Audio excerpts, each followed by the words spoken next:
And it took me 3 years to build my side hustle to a full hustle that replaced my income. We built our business, and in 18 months we were making 6 figures, and we had our first 6-figure month. You guys always did really cool stuff, like things that, I never thought you could do with a photo booth. You guys are like, I'm transforming you in space and throwing you over here in a video. There is only one thing they all get wrong. There's one thing that everybody gets wrong. Yeah.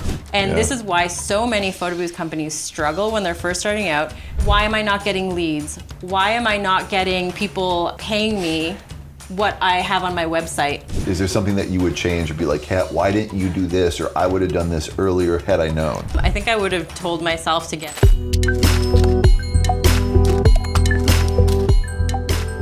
Hi, I'm Chad Coe with LA Photo Party, and welcome back to In the Booth. Today, we have Catalina Bloch of Modern Photo Booth and Photo Booth Mastery.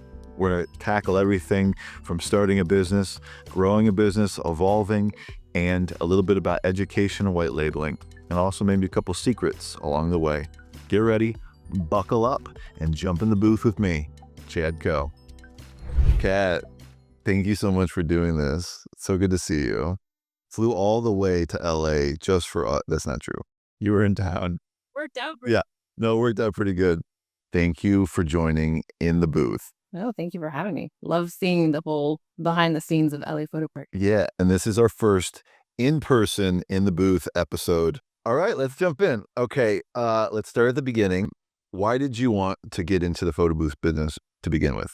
I actually hated photo booths. Like I found them to be super tacky.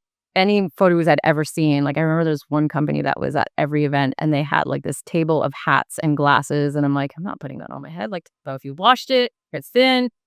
Yeah. And the picture quality was always terrible. And like the 2x6 print was like just awful design. I'm like, this is there's just no purpose for this, And I was in the wedding industry trying to be a wedding photographer. Actually really didn't enjoy being at weddings and then having to edit for like 40 to 60 hours and then deal with couples. And it was too much. So, but I was trying to, get my side hustle going in the creative world.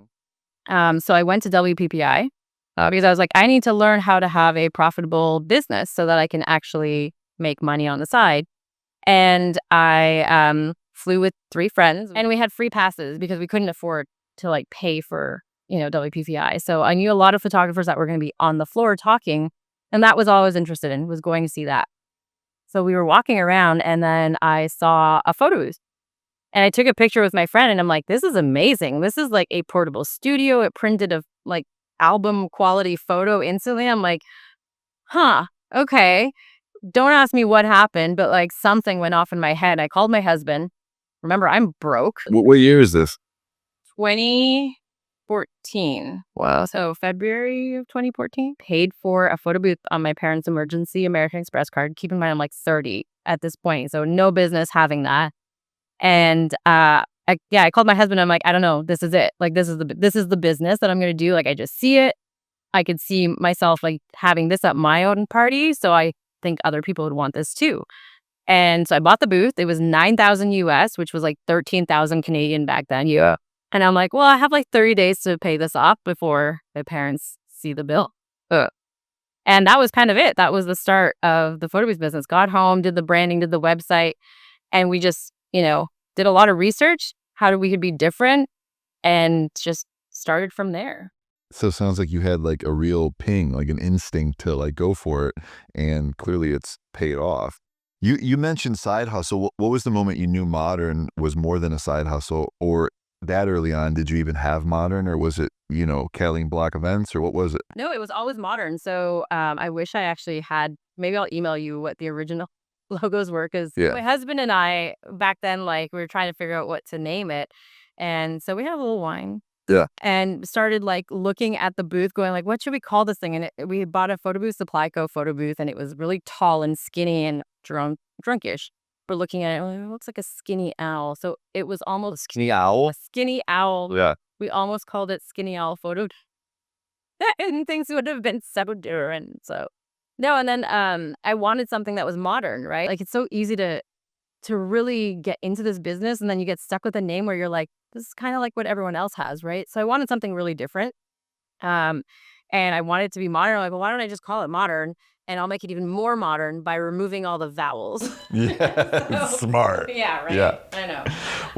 So that's how it came to be, Modern Photo Booth. That's such a great point because, modern, picking a name that can evolve past just, photo booth business, going out to social events and weddings, and can eventually get to like brand activations and corporate, not getting stuck in Chad Co. photo booth versus, modern or LA photo party or elite activations or don't steal that. That's good.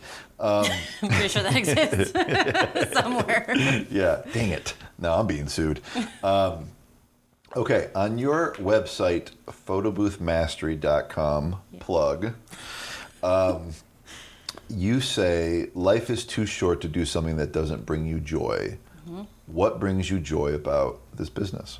Oh, so much. It's weird because like I've actually said to people before, I'm like, I don't think I have a personality outside of photo booths anymore. Like, because photo booths are so ingrained in who I am at this point that it's like, it's my day job. It's everything kind of. Even if I'm out and about, I'm like, ooh, a photo booth. I need to go, check it out. Or I go to like Disney. I'm always like, how do I make this experience part of like a photo booth? Or like, what parts can I, it's always goes back to that.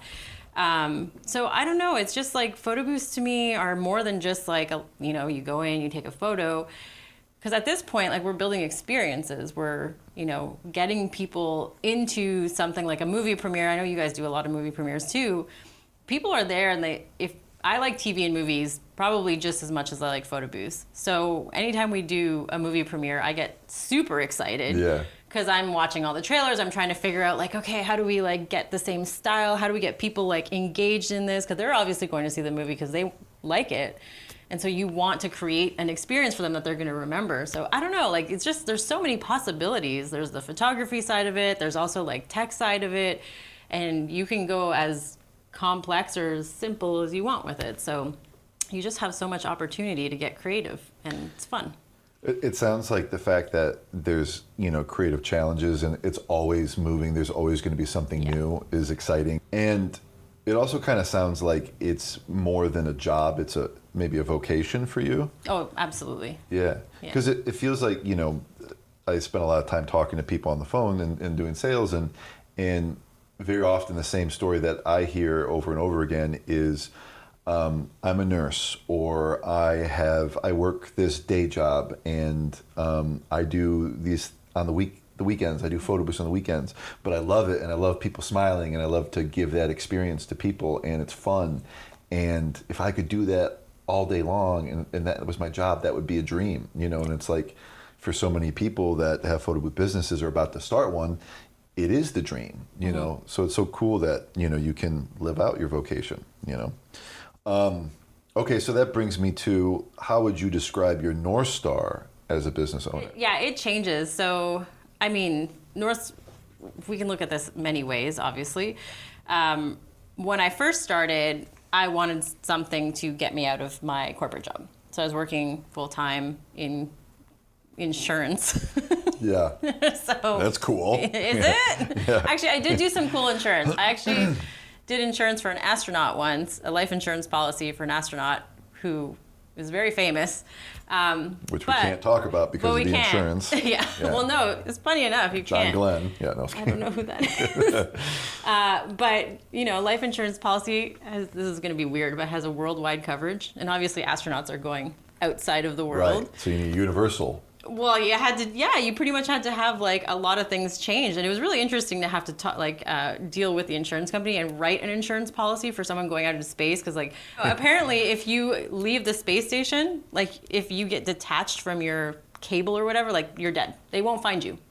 So we had to write that in. It's like, okay, if he gets detached, like, done. The insurance policy pays out. So anyways, that was my most interesting insurance policy that I ever wrote for an astronaut who I can't name. But aside from that, insurance is not that exciting. So originally was to get out of that. And it took me 3 years to build my side hustle to a full hustle that replaced my income in the insurance industry. Yeah. And allowed me the freedom to, work however many hours, which is all the hours of the day back then. So that was my first one. And then I really wanted to build something bigger. I wanted to build something that other creative people could work in as well. And now I have even bigger goals. So I don't know, it's always changing. Eventually you hit that goal. Yeah. Right? So it's a moving target a bit with the North Star. Well, you mentioned other people. How did you set out to be a mentor in this space, or did it happen naturally? Like how did that begin to happen? You know, as you started to see success in your business, why did people start looking to you for guidance? I think I just shared a lot because we were in this little community of other photo booth owners. Yeah. And I don't think any of us really knew what we were really doing, right? Especially back then, because it was kind of beginning days in a way. It was like I think people saw photo booths back then as like it was the same thing over and over again. No one was really like exploring like doing different stuff, and except for like select few companies, like maybe you guys and like a couple of other really big names that were already more established as an experience rather than like a photo booth company. So, you know, little things that I was struggling with, I would post about them in the Facebook group. And then when I found the solution, because I'm one of those people that will get hyper fixated on like, why is this print pink and why isn't it white? And I would spend 3 days trying to figure out why it was pink. Yeah. So I would just share that stuff. And I just got to know the equipment and all the technology really well, so that people, when they had problems, I'd be like, oh yeah, just do this, this, and this. And I was just really active in the Facebook group. So I think that was what started it. And then Brandon asked me to record kind of like what happened, because we built our business and in 18 months we were making 6 figures. Like I call it 18 months because it was like 18 months from the day I bought the photo booth. It still took 6 weeks for it to be built and shipped to me, right?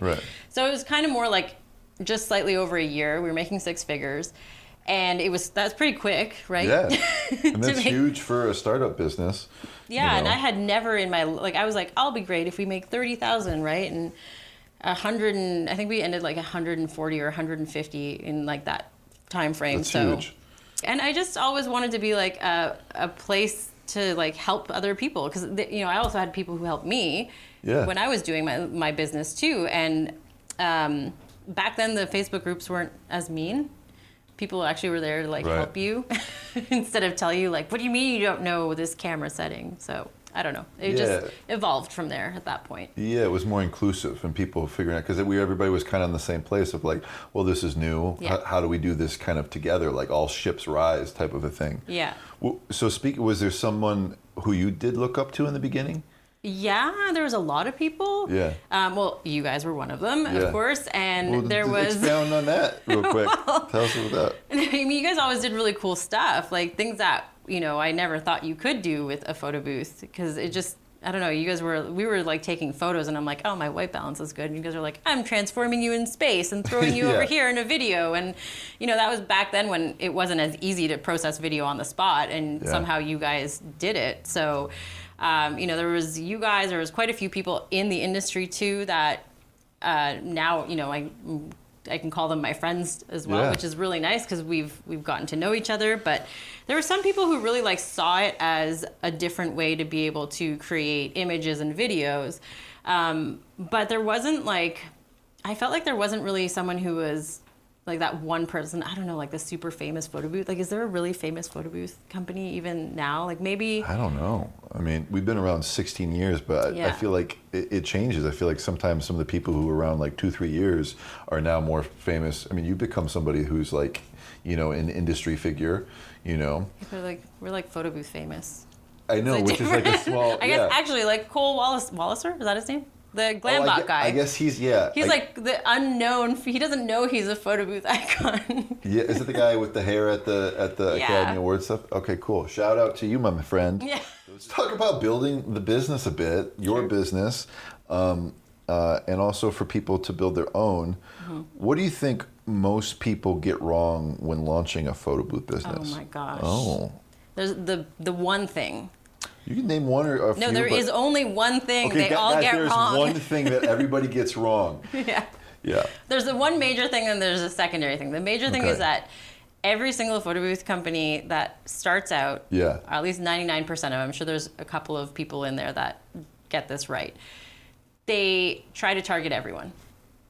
Okay. They don't have a target market, or I'll ask them what their target market is, and they're like, wedding clients. I'm like, that is not a target market. That is an entire sector of people, right? And trying to explain to a lot of newer photo booth businesses, like, you need to niche down because otherwise you're just trying to target no one, right?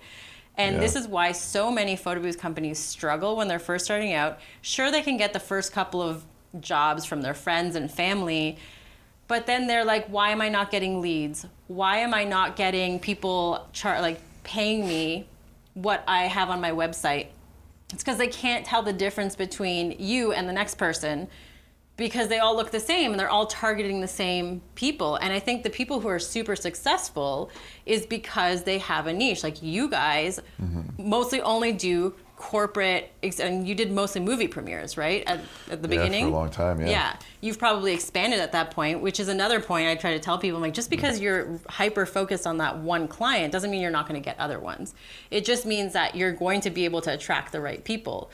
And so that is 100% the number one problem that every photo booth starting out has, is just trying to be a photo booth for anyone and everyone instead of trying to be hyper specific with who they're going after. They don't know who they are yet. They don't. So their website is, this is my photo booth. It does GIF, it does boomerang, it does photo. Also, my package has unlimited photos. They think that it's like all this and it's $3.99. I'm like, you're not making money, first of all, and two, you're probably still having to discount your booth. Yeah, totally. My thing that I tell people when I have them on the phone is the mistake that I see is that people will get like a mirror booth, a 360 booth, an open air photo booth, and they'll be like, open air photo booth equals this per package and this. And I was just like, you need to show the experience, because within that open air photo booth there's like 20 things. Yeah. Right? Like, you know, yes, you have to show the experience and the aesthetic of what it looks like, but if you go to our website, we're showing the experience. Yes. And it's the same thing that we're selling to you, and you're just putting a picture of it and being like, and then you have to compete with like, oh, they're 1,000, I gotta go 750. They're 750, because you're just competing on these photo booth pictures, you know. Yep. But I love the target and the niche. All right. So that, piggybacking that, if you get into a time machine, let's say a DeLorean, what advice would you give yourself in the beginning? You know, is there something that you would change or be like, Kat, why didn't you do this? Or I would have done this earlier had I known. Yeah, probably. I think I would have told myself to get an accountant a lot sooner. Oh. I'm really bad with money. I can make money all day long. I can also spend money all day long. So one of the things that, especially in a business of events where your revenue fluctuates month over month, it's not like when you're selling a product, you know, it's consistently kind of like up and down, where it's like events, especially when you're first starting out, you can have a month that has like 10 events and you can have a month with nothing, right? Right. Once you get into it a little bit more, you obviously have more events, but managing your money as an events-based business, I think, was my biggest struggle. Right. Especially as you start growing, because you think you have all this cash one month, and you're like, I'm going to reinvest it in the business. You're like, oh wait, I needed to use that money to like get me through this other month where I didn't have maybe as much cash flow. So for me, I wish I would have had a bit more financial literacy going into business rather than, you know, kind of winging it, I guess. Yeah, and then did you have to kind of learn trial and error? Oh, for sure. Yeah.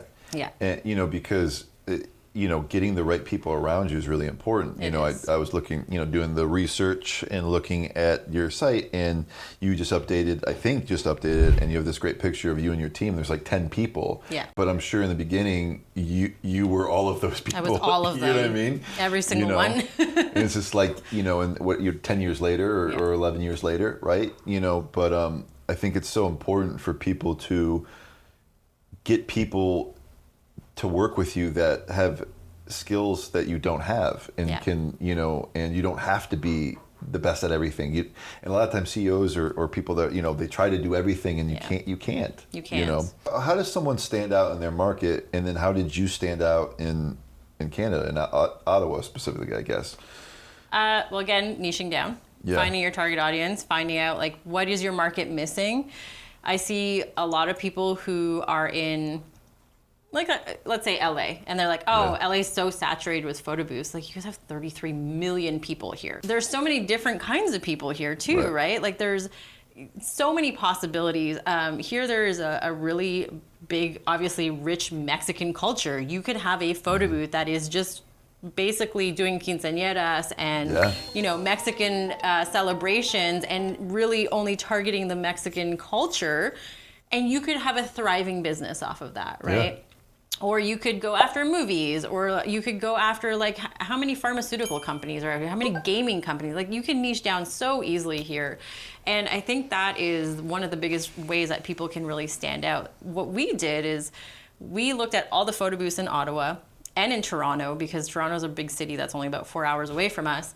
And we tried to see like what is everyone offering and what's missing here, because I knew that I wanted to target more people like me, but at first I had to figure out like, are there other people like me who would be willing to pay premium for a photo booth experience that was styled, right? Because back then that was kind of our thing, was we were a styled photo booth, and I was going after the wedding industry back then.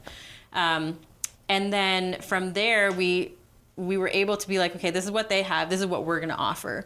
And we stood out in our offering and also in the way that we were marketing ourselves.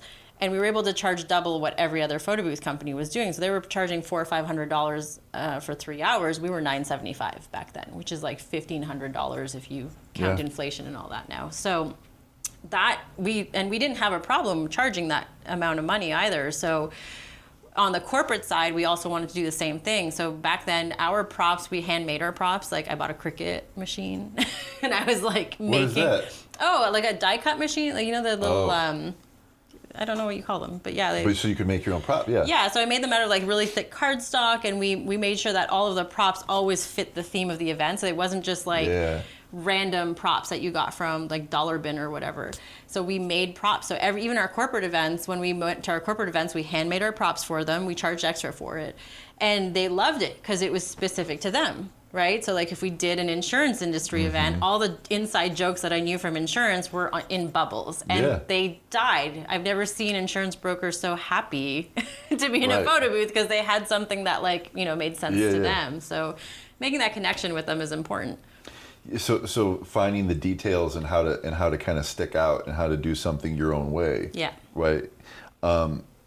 Okay. Can you share a moment when you had to maybe pivot in your business and what you learned from that experience? I mean, maybe. Okay. What do you have? Well, I don't know. You guys remember 2020? Yeah. Okay. Yeah. Yeah, I mean, the pandemic was interesting. We were having our best year ever. Yeah. 20. So were we. I know. I think everyone was, was, right? Like 2019 didn't stop. Normally January, February for us is dead, because it's winter. Nobody wants to do anything. But we just kept going. I'm like, when is this gonna end? Like I couldn't even hire fast enough to keep up with the amount of events. We were turning events down left, right, and center because I didn't have enough photo booths. And I remember I came back from WPPI and we had our first 6-figure month. And this was, pretty huge for us. Yeah. Because that was like, we'd never made 6 figures in a month. And then the world shut down, and all of a sudden we're dealing with these cancellations and all this. And, I laid off my staff momentarily because the government gave us that option to lay them off so they could go on government assistance. And so we did that to kind of reserve our cash fund. But then I was like, you know what? There has to be something we can do. And all of our planners were calling us going, we're doing this virtual thing. How do you do a virtual photo booth? And I'm like, well, there's a thing. There's actually virtual photo booths out there. So we just started going hard on virtual photo booths. And we had to pivot super quickly from obviously live events to virtual events and really try and figure out how do we stand out now in this virtual world, right? How do we make a virtual booth exciting? So we tested a lot of things. We came up with an entire package. So we weren't just giving people out virtual photo booths. Yeah. We had manuals, we had videos, we had a ton of different stuff that we did. We gave them whole marketing packages to get people engaged virtually, and we even have marketing material that they could use for their events. So we really tried to be different even in that. And that's what kept us going. We were doing virtual booths around the world because you also don't need to be local when it's virtual, right? So that one was really interesting to be able, and the team was really receptive to it too. They were super excited, I think, just to be able to actually do something again because we had no events. But they were really invested in how do we make this a better experience. So it was a big pivot, but it taught us a lot. So now anytime we have issues, I feel like the team is just really ready to be okay, well, how do we attack this from a different angle? Yeah, and I think as you're a company that stays 10 years, 20 years through, however long, you're going to have to be resilient. Yeah. to fluctuate with what's happening with the economy, with the global economy, Yeah. you know, which that was a global pandemic, right? And currently we're dealing with some other global stuff right now. Really? Not gonna name names, but Maybe there are I some should read them. No, I'm tariffs just kidding. happening here. Oh, I know. But so back to, you know, current day. What is like a bread and butter activation that you do right now, and how has that evolved from, you know, custom props back in the day to like what is your go-to thing now that you're doing? Like experiential marketing, a lot of pop-up events, and I feel like right now our big thing is the movie premieres and like the TV shows. We've done a few of them, and we love them so much as a team, and everyone gets so damn excited when they come in the door, which means we get equally sad when they don't book, but that doesn't happen too often. But just being able to create a video experience that people can share and that blows their mind to know that a photo booth did that, I think is kind of what brings us the most amount of joy right now, and is really what we are good at. So people are coming to us for that now in Canada, which is really exciting. But also like tangible I don't really know how to classify it because we're struggling with that right now as a company. How do we pitch this, I guess? But anything that's like tangible, so like printing a photo on a shopping bag, on a button. Lenticular is still really huge for us. So like really physical things, and I guess it would almost be retro because a lot of those things are like 90s, you know, style stuff. So that's kind of what our bread and butter right now, I guess. Yeah, I mean, it's when I talk to people, it's about things that you can't do on your phone, right? Because people are dying for the record they're putting on a turntable. Yes. They're dying to get into an enclosed photo booth or to have like a physical take. You teach classes on sports card, mosaic buttons. You know, okay, how important is a wide variety of offerings?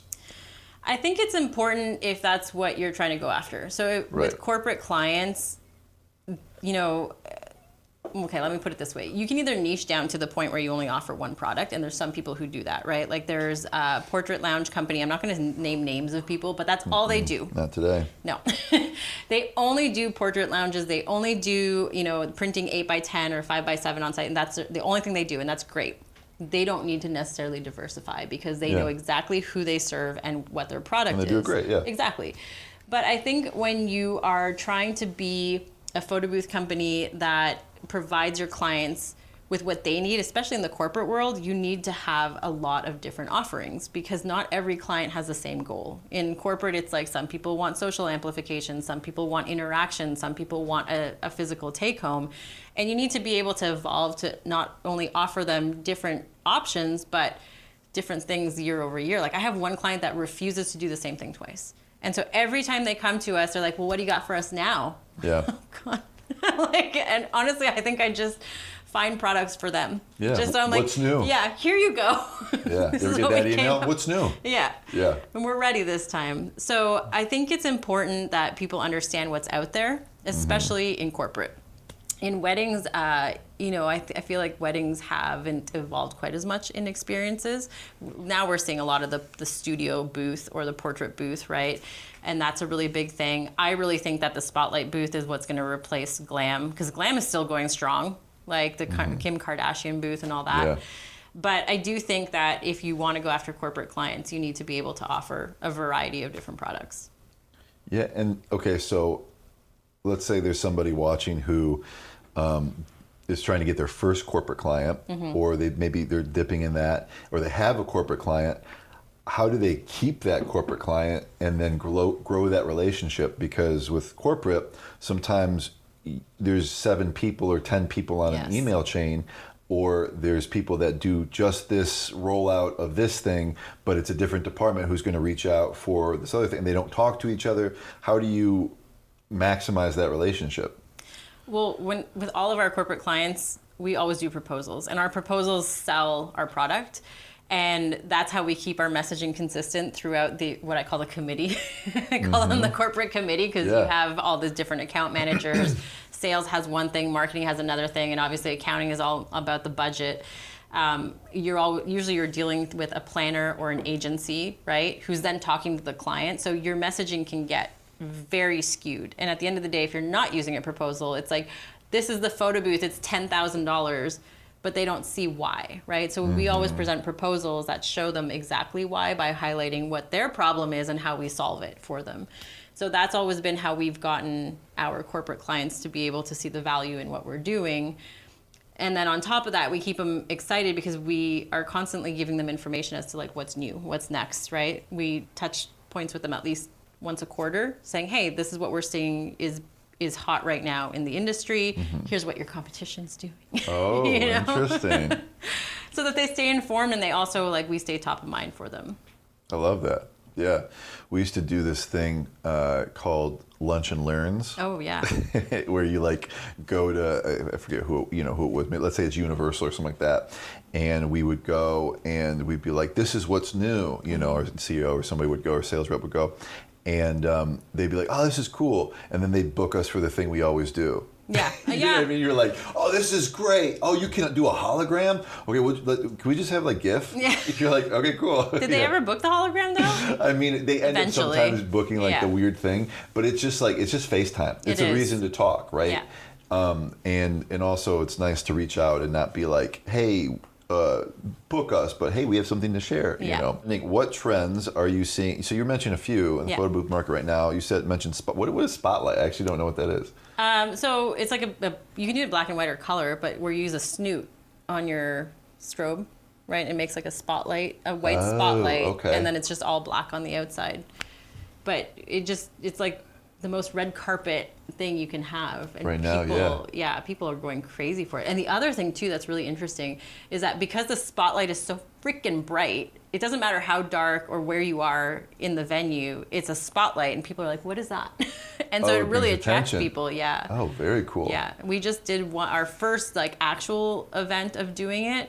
And we actually had to we closed the line. We had a person physically standing at the end of the line and being like, we're done. This was like 30 minutes after we were supposed to end. And they just kept coming. And finally we were like, we have to leave. The party is over, guys. So we got to go. Yeah. It was very popular, very popular. Yeah.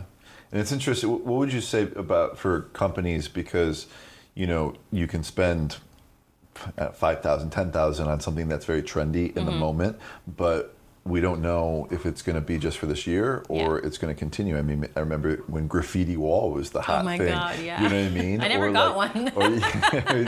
It's in a lot of people's closets. Any other trends that you see coming, or? I mean, the same. Anything that was cool in the 90s. Retro. It's huge. The enclosed booth, lenticular prints, the buttons. I mean, if you could even make like a bookmark, I think anything like that, I think something would be physical that you can have. Yeah. How does doing business in Canada differ from operating in the United States? Because I'm sure you do events here as well, right? We do. There's way less money in Canada. Okay. My addressable market is much smaller. Yeah. I find that Canada is a little bit behind in trends, especially when it comes to like the wedding side of things. We're about 5 years behind everyone else when it comes to. That's how I felt Europe was too when I would talk to them. Yeah.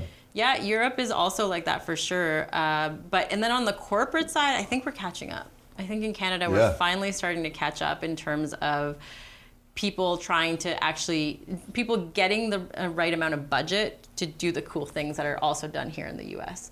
But we just don't have the population like in the US, right? To be able to do as big a thing and all that. So like I do feel like Canada, I will eventually max out in Canada. So you're gonna hit a glass ceiling in Canada and have to continue to grow in the United States. Yeah, and we've been doing way more in the US this year and last year, and we're really starting to focus on doing more here because there's billions of agencies, it feels like, out here that, and there's so much market and there's very few players in it, right?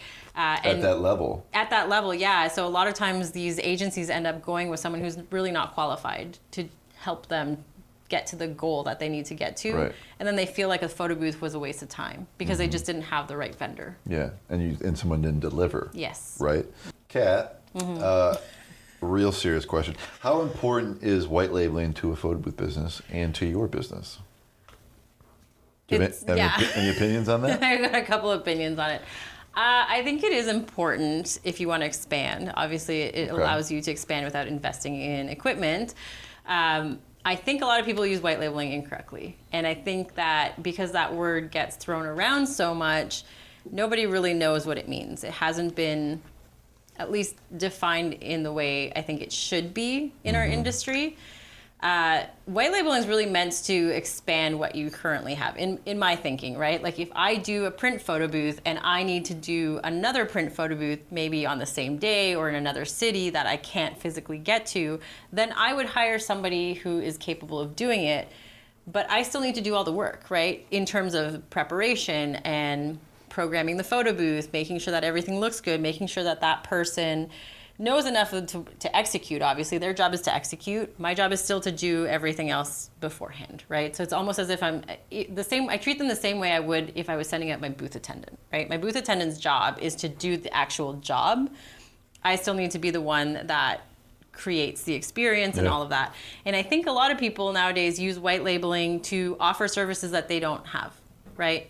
Oh, right. And that's where it tends to fail people because, you know, mosaic, for example, you and I both know that mosaics are a pretty big undertaking to do, right? Yeah. Things can go wrong. And there's certain amount of time you need in order to do boards of certain sizes. Like there's things you need As to you see know. them behind us, I know. yeah. Well, that's kind of why I'm saying this too. Is like a lot of people will be like, I need a mosaic white labeler. They have no idea what they're doing. They've sold this to the client and they haven't prepared their client properly. And then they white label it out to someone and they're expecting that person to teach them how to do it. And that drives me absolutely crazy. People come to me and they're like, I need to do lenticulars. We don't do lenticular. It's like, I'm not here to teach you how to do the thing. I mean, I am, if you can go to Photo Booth Mastery. Yeah. If you want to learn there. Take it back. She does teach that. Yeah. Yeah, exactly. And I have no problem teaching other people how to do it, but you can't, I can't teach you while you're getting paid by the client. You know what I mean? Right. Like that's just not what white labeling is supposed to be. And then I also think that there's a lot of differences on how people think white labeling should be distributed in terms of payment. Some people are like, I need to get paid my full price to white label out. It's like, but you're not doing the client contact. Right. You know, you're not doing the programming of the photo booth. I'm sending you like the settings file or like whatever software you're Free using. money and less work. Yeah. Yeah, it's like, I just need you to work these 4 hours or 3 hours or whatever. I've gotten this for you. Here's, you know, your rate. Right. So we have fixed rates. When we send something out, a white label job out to somebody else, we tell them how much the job is. They can take it or leave it if they don't want to do it. But like, I also am so picky about who we white label to. Right. So there's some places that we just will not white label out to because I don't feel like I can trust anyone in that area. So we have very, very few people we will physically white label a job out to. We will white label for some people as well, but we're also picky with that. So I have a very small network. But I do think for like people starting out, I think there needs to be a lot more education on white labeling, what it is, who's responsible for what. Right.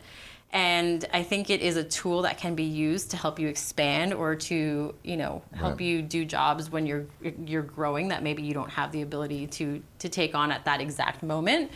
But I think it is badly used in our industry. Yeah. Yeah, and it's from what you're saying, it sounds like, you know, there's white labeling out to somebody where you're hiring somebody, and then when somebody's hiring you to be them, basically, right? And then, you know, how do you have people that you trust, and that, because at the end of the day, they're a reflection of you, right? So if you put somebody out, and I'm sure you've experienced this, you can get burned, right? Yes. Well, thankfully, no, I haven't experienced it. Oh, good. Because we are so diligent with who we will actually white label. We've been fortunate because we have photo booths in every major city that we can be like, all right, who do we know who's got a booth in Cleveland, or like, here's the best kind of a thing. But yeah, it's, you know, it just depends. Okay, so talking about partnerships, how important are they to the long-term health of a business? Oh, I think, you know, in our industry, everyone thinks they're competition. I don't think you should consider everyone to be competition. I think everyone should actually, you know, you should talk to the people in your industry, in your area. You should get to know them. I'm quite good friends with everyone in our city, that I know at least, right? If you'll talk to me, I'll talk to you.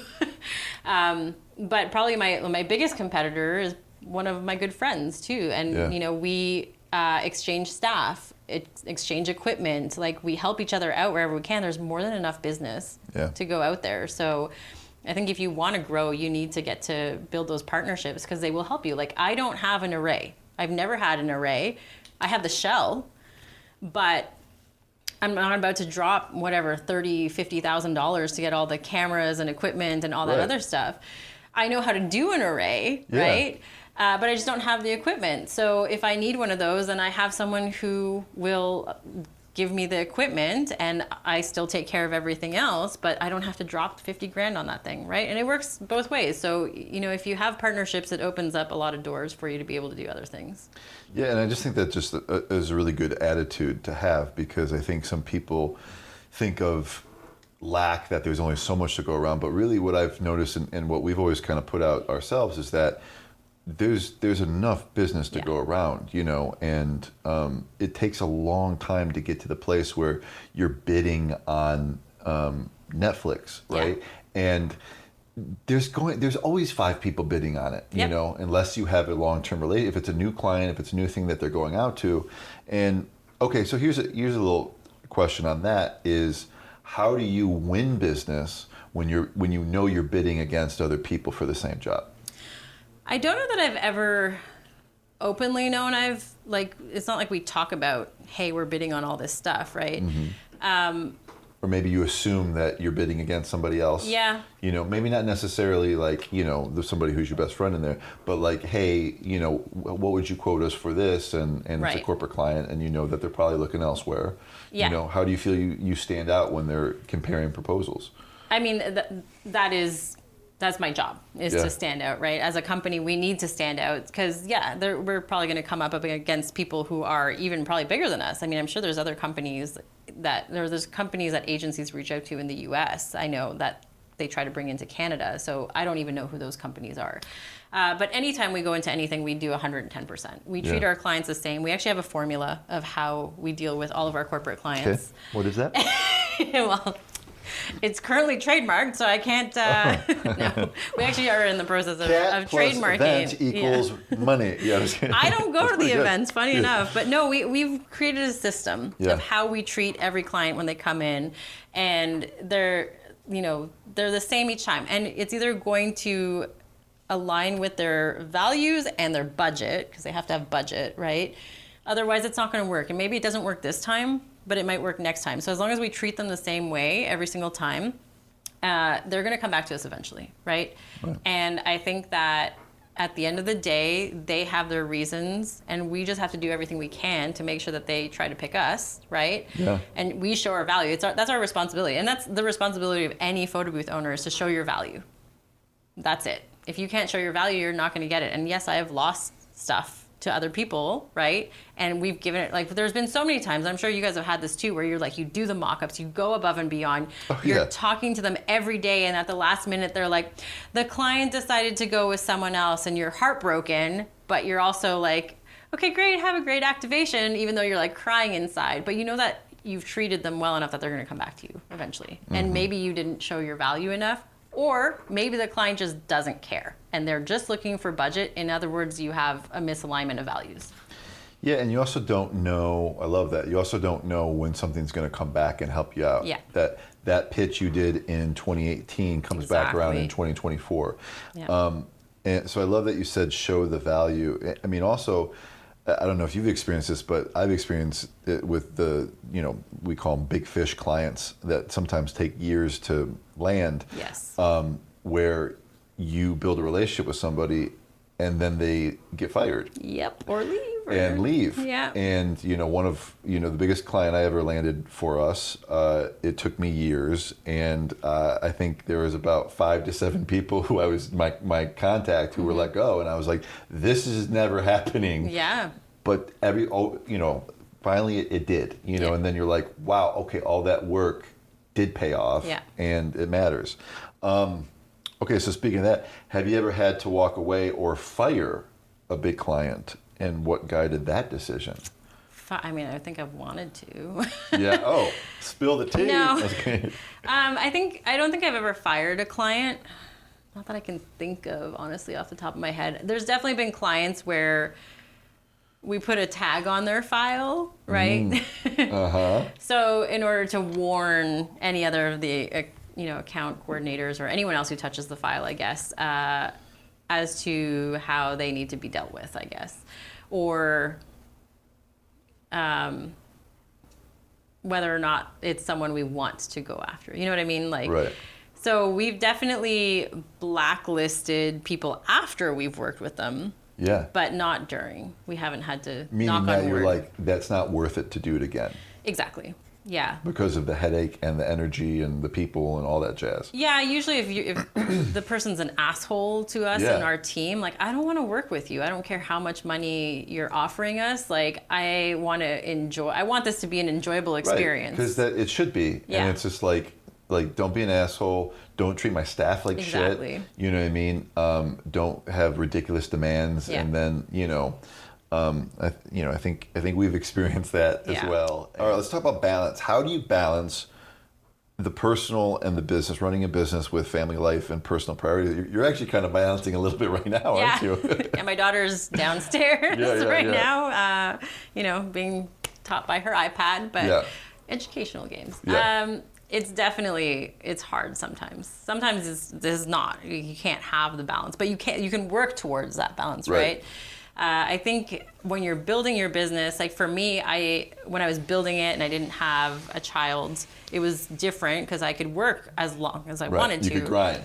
Yeah, and I absolutely did. And it's funny, I actually went on mat leave when Gray was born, and she's 6 now. But after about 3 weeks, I was like, I am not cut out for maternity leave. I couldn't do it. I told my husband, I'm like, you're going to have to, if we want to do this, either we're going to do it balanced 6 months, or we're going to figure something out. But, I had her while I was still working. She was strapped to me the entire time I was working. And I can't, my brain doesn't let me stop, right?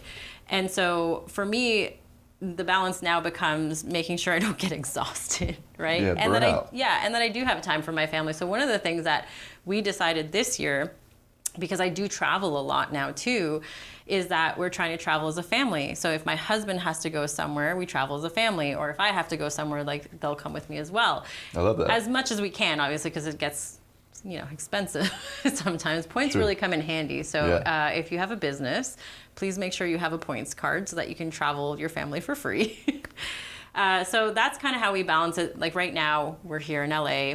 My husband's here for work, and we decided to come along, and I will work maybe a total amount of 6 hours while I'm here, and then the rest of the time it's like a mini vacation for us where I'm going to spend time with my daughter, and we will have time as a family as well, but we try to make sure that there's enough for him doing what he needs to do, I'm doing what I need to do, and that Gray's getting the attention that she needs. Also means we homeschool her, so we have way more flexibility. Yeah. Well, so if you're only working 6 hours a week, how have you set up this position to have your staff and have your business run smoothly while you're gone? Because my staff is amazing. Because they're great. Shout out the staff at Modern. Yeah, no, they're really great. We've been growing. We actually just added we're adding 3 team members this week. And It's all about systems, right? When you start growing your business, you have to have systems in place, because what'll happen is if you don't, you'll hit a ceiling where you will not be able to get past that without putting those systems. You can choose to build the systems as you grow, or you end up having a roadblock where you're going to have to drop a month just to build these systems, retrain everyone, and then it's a lot more of a headache. So we always I built the business to be bigger than it was. Even when I started it as a side hustle, I made it look like we were bigger. Right. And I was always big on systems, automation, making sure that we were running as efficiently as possible so I didn't have to hire people as much as you would normally. And to this day, we still do that, right? We run a lean team for the amount of stuff that we do. And sometimes it gets heavy, but for the most part, we always find ways to automate or to delegate certain tasks so that people can focus on what they need to. And we build our systems as we build the business. How are you as a CEO? I mean, what do you think your best asset is as a CEO? Your best. I don't know. Honestly, I think as a CEO, it's hard because when you're building a business, you have, I have really high expectations of myself and of, the people who work with me, right? Yeah. And they also strive to have those expectations. So I always need to make sure that when I'm bringing someone on the team, that I'm bringing the right person on the team, right? Because if you have a misalignment of that, then that's where you run into problems. I'm definitely not perfect as a CEO or as a leader. That's something that I've constantly been working on for years at this point, because I've had such great leaders in my life. And I always take pieces from each one of them, and I try to instill that. But I think as a leader, you constantly have to grow, especially like some people are natural born leaders and, you know, can do it with like, make everyone in the room feel great all the time and get to goals. And I would love to be able to do that. But I'm also like an artist, I guess, and a creative, and it's hard to balance the two. So I think it's just constantly learning, and just don't be an asshole. Yeah. You know? Yeah, be kind. Yeah, because I'm sure there's times where you are frustrated. Oh, for sure. And, absolutely. You know, maybe year one Kat might have responded differently to, Year one Kat made a lot of mistakes. To my past employees from year 1 through 3, I'm sorry. Yeah. You know? But I think they taught me a lot. Yeah. You know, they taught me a lot, and I think with everyone that comes through, you learn new things about people and how to manage people. And you know what's great is eventually get to a point where you can hire someone to manage the people and that are a lot better at it than me. Yeah. Because I have my strengths, but I also have major weaknesses. So I just need to hire someone for my weaknesses. Yeah, and it's, what I'm hearing is it's important to bring people on, that are great at the things that aren't your strengths. Yeah. Yeah, I would like Modern to be, thought of in the background as someone who led that industry in some way, in our own little way, Well, I think that's a beautiful sentiment, and I think that people do look up to Modern and you, and what a great way to lead the way in that. Here's your camera. Here's your camera. Is this like Hot Ones? Stealing from Hot Ones. Shout out Hot Ones. Yeah. Go ahead and plug your stuff. All right. Well, if you're looking to do anything with your photo booth business, you want to learn how to price it, how to get corporate clients, how to get luxury wedding clients, or how to do a lenticular booth, Photo Booth Mastery or CatalinaBloch.photoboothmastery.com is where you want to go. I have a course for almost everything right now, and I just really want to help people learn from the photo, like what they can do with their photo booth and how they can actually build a good business. Amazing. That's it. That's a wrap. Yep. Don't own my own domain, but whatever. That's a story for another I'm sure there's a day. link.